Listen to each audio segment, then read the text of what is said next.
I heard you're going snowboarding for the first time. And what?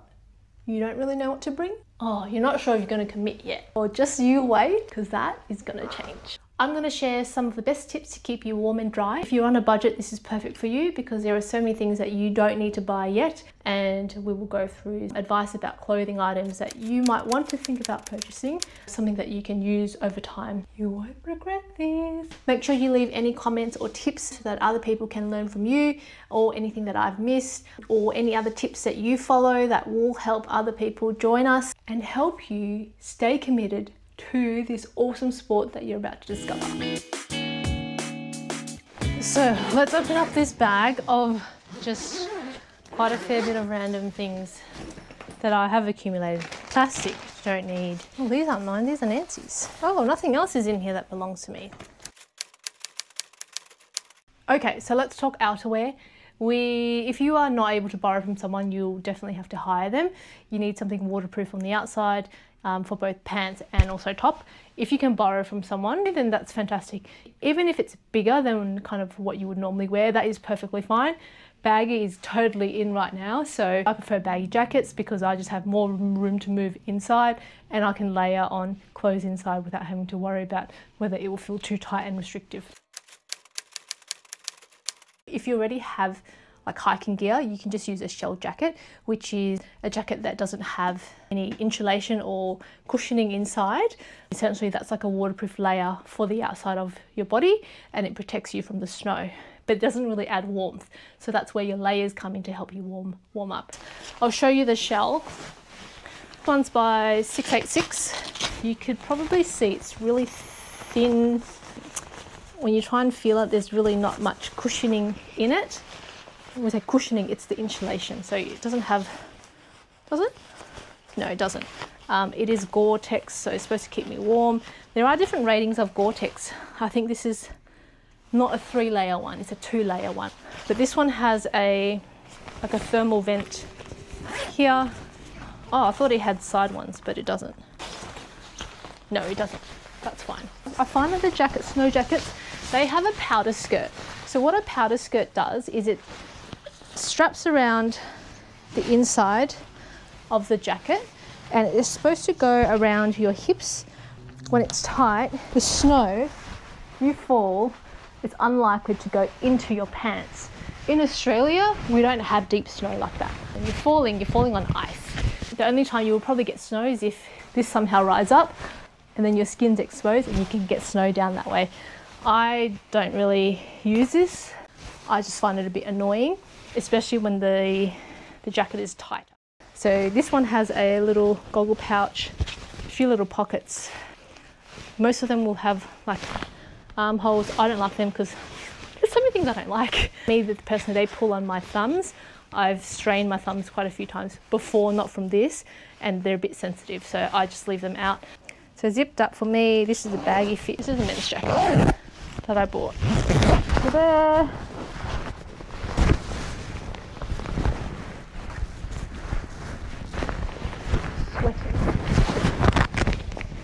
I think ratings wise, you want a jacket that's at least 10,000 ppm, which tells me how waterproof it is. Most of them will also have some breathability to it, so it's about some 5,000 to 10,000, which I think is enough. Basically, it just means that if you're sweating inside and you're hot inside, then there's a way of that fabric kind of expelling that heat and the moisture away from your body. If it doesn't do that, it can feel like it gets really hot and sweaty inside, and you actually get cold from it because you're wet on the inside, because your sweat is not actually expelling anywhere, it's not going anywhere. I do want you to get at least like a 10,000 ppm. Sometimes the snow in Australia, when it does snow, it's actually wet snow. It's not dry, fluffy snow, so temperature is not quite cold enough for it to actually snow. If you don't have enough waterproofness, I don't know the word for it. If you don't have enough water resistance, then you're going to get wet and soaked.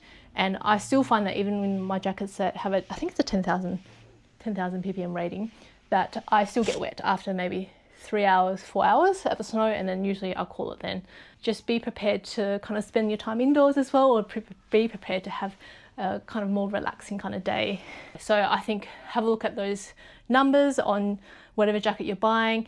You can buy a cheaper jacket over at Aldi, which tend to have sales for ski gear.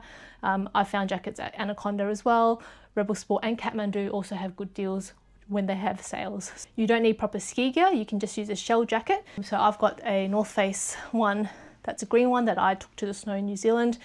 The only thing I don't like about it is because when I first bought it, when I was so much younger and so much smaller, is that it's quite fitted.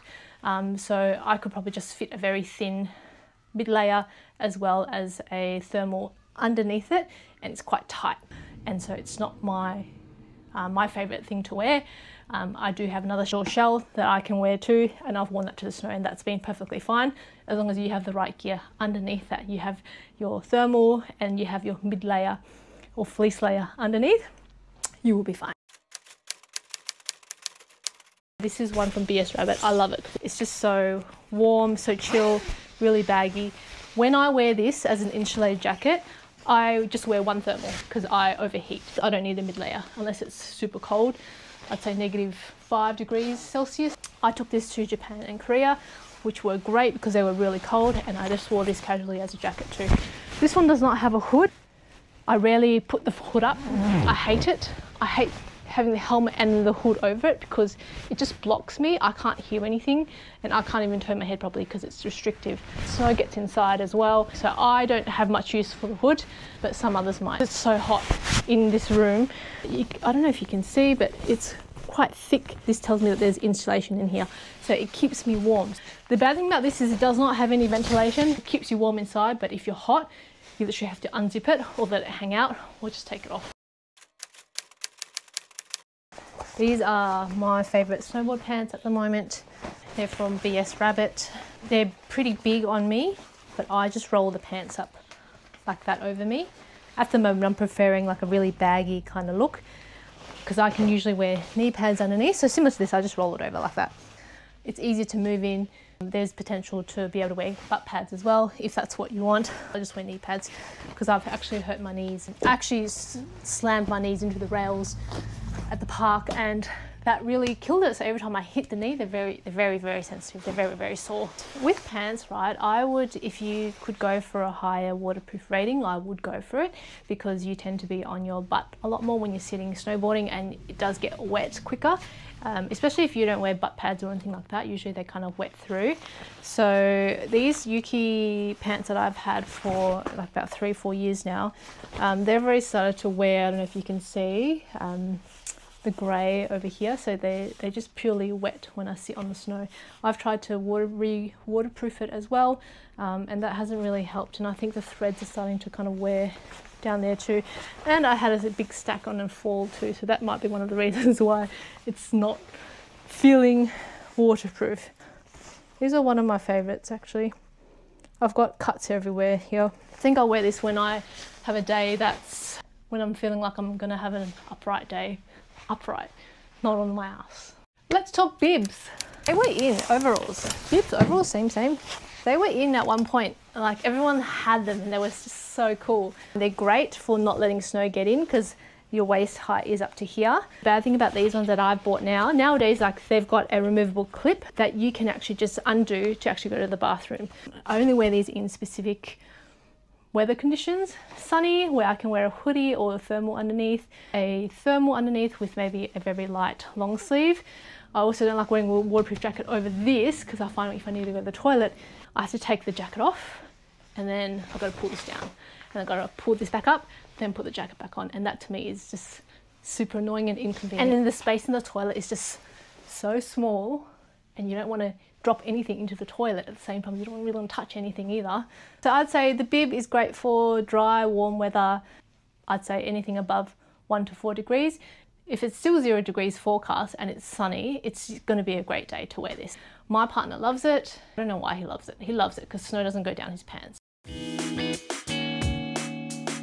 Thermals. Initially when I started, I had these heat tech thermal tops from Uniqlo. They are basically all synthetic, which is what you want. You want synthetic materials. No cotton in it whatsoever because they are what's going to help keep you warm and keep you dry. Anything with cotton in it is going to hold on to moisture and keep you feeling wet, and you'll feel cold after. Those were my pants.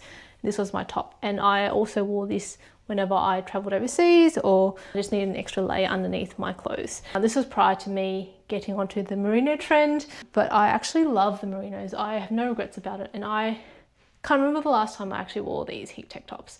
So I might actually end up donating them because they're still in really good condition, but I just don't reach for them because I've got the merinos. You probably only need one pair.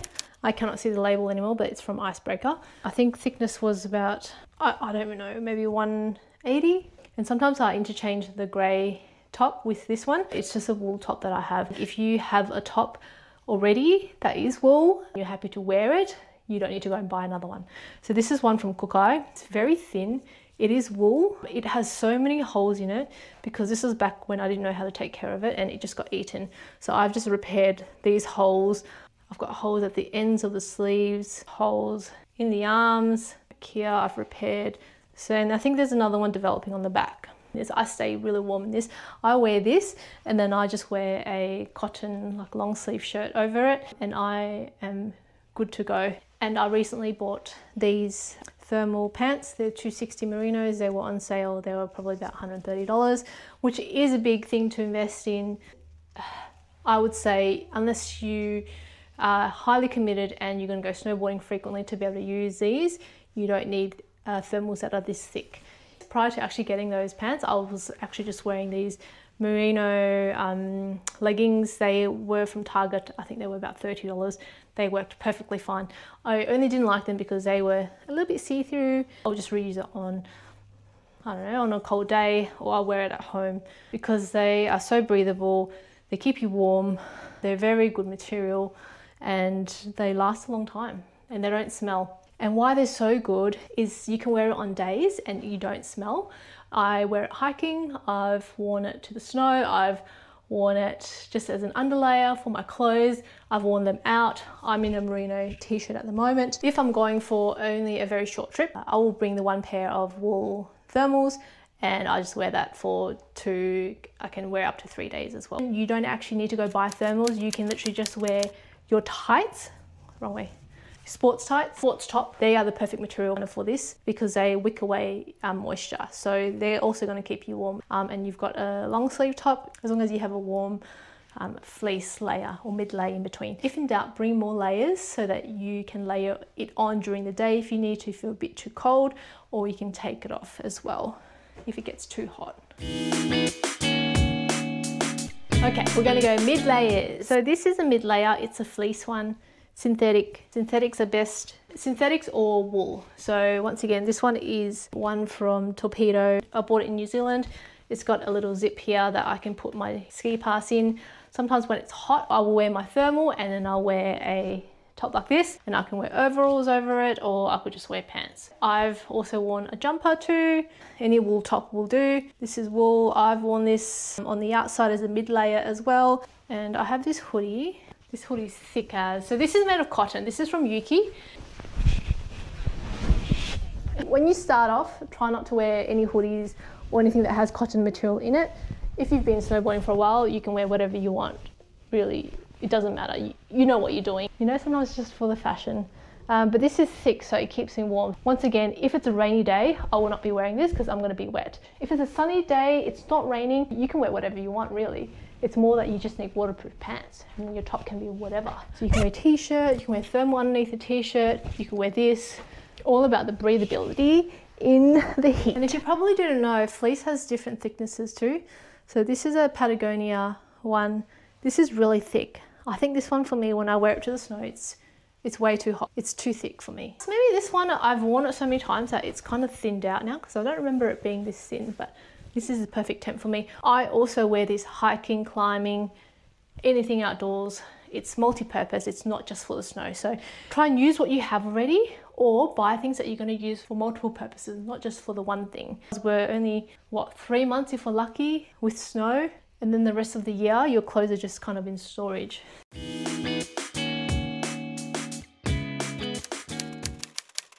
So let's talk socks. You need to buy socks. I have accumulated heaps over the years. I used to just rotate 1 to 2 and rewear them, you know, the next day, but now I prefer to actually have a fresh pair of socks every day because I don't tend to have the opportunity to wash them whilst I'm on the trip. Those are just usually polyester ones, nylon, synthetics. Don't get cotton whatsoever because your feet are going to stay wet for the whole day. These were my first pair of gloves, XCM. I think they're from Anaconda. I think they were only about $30. They've only just started fraying. I don't use them anymore. I like their mitten design. These ones I currently wear. I've been wearing them for about 3-4 years straight. There's a little bit of pulling away from the actual leather. It's still in good condition. I like these ones. I guess I take these as a spare if I need, or if I have really wet gloves, then I can change them over. But you only need one.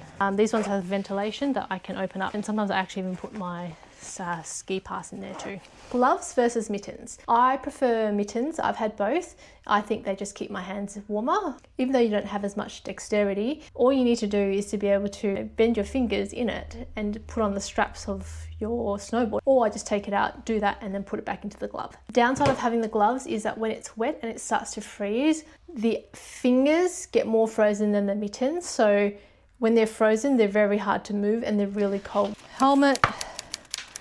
Helmet must need.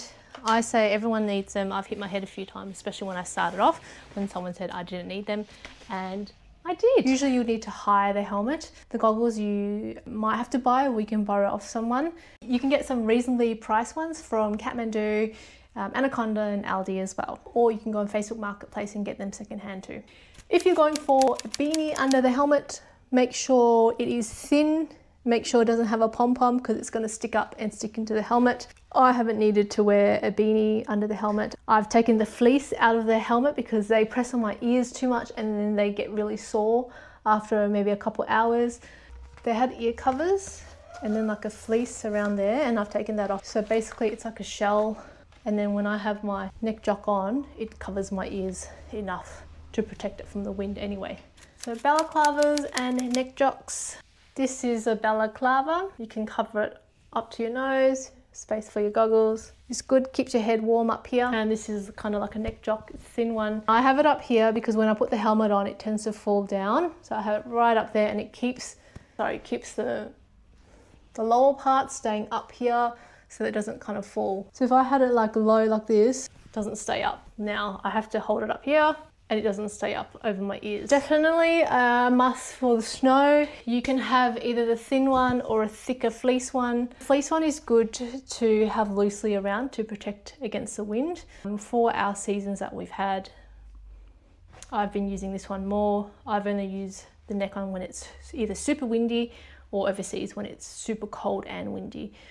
So our temperatures here range from 0 to 4 degrees sometimes. On the rare occasion it gets below maybe 1 to 2 degrees, but usually not even lower than that.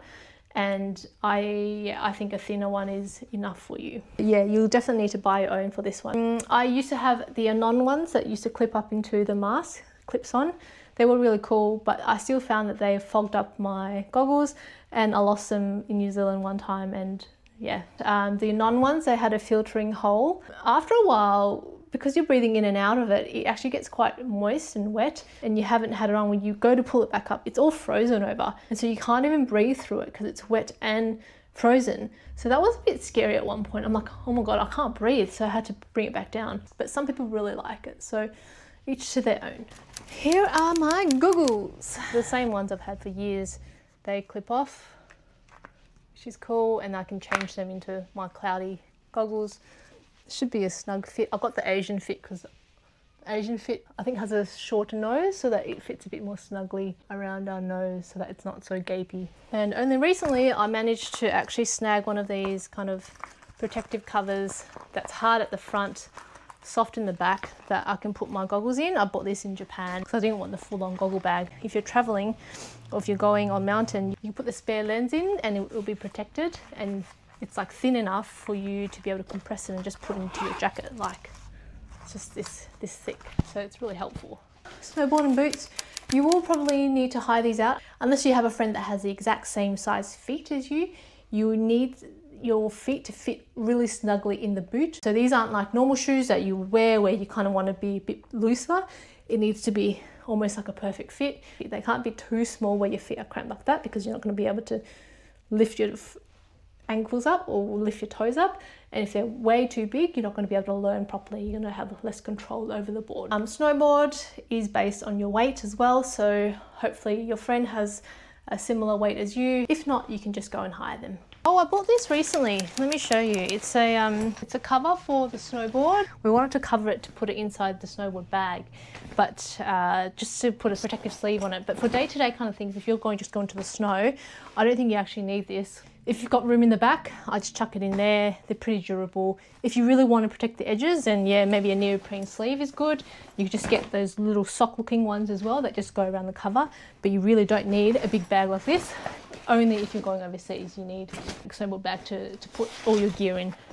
As a bonus tip for after the snow, make sure you bring a pair of dry trackies and a top as well. You want to be able to change out of your wet gear and just be in somewhere warm in the car. Or if you have a long trip back home, then at least you're warm and snug. And get a pair of dry socks and put them on, because your feet are going to love you. So thanks for watching. Hopefully you get something out of it. Have fun on the slopes. Stay safe. Enjoy your first day of the season. The insulating mid-layer. I got super hot, so I had to tie my hair. I need to show you this hat that I bought. It's like a Legionnaire's hat, fleece kind of inside lining, and these little straps. Oh, I think this is the cutest thing ever.